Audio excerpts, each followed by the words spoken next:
खासै बोल्न त आउँदैन, त्यही पनि बोलिटो बोल्छु र बोल्न नजान्ने मान्छे बोलेको देखेर हामी सबैलाई रमाइलो लाग्छ। त्यही भएर म कोसिस गर्छु। खासै बोल्न त आउँदैन।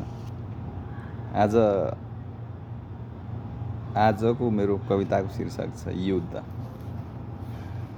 बालापनपछि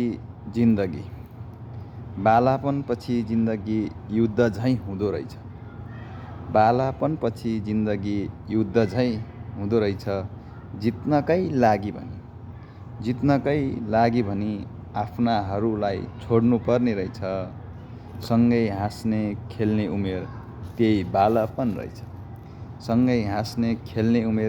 बालापन रहेछ। बालापनपछि त जिन्दगी युद्ध झैँ रहेछ। आफ्नो माटोको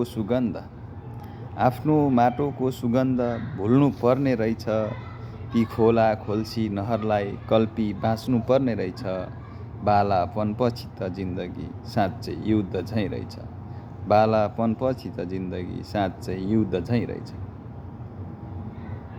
यति चाहिँ मैले अहिलेसम्मको अवस्थामा बुझेको, मनन गरेको भएर यति बोलेको भन्दै मेरा शब्दहरू यहीँ टुङ्ग्याउँछु। हस्त, धन्यवाद। यहाँहरूलाई मन परेमा, चित्त बुझेमा, नबुझेमा आफ्नो राय कमेन्टमा राख्न सक्नुहुन्छ। हस्त, धन्यवाद। यहाँहरू सबैको दिन समय शुभ रहोस्। फेरि भेटौँला।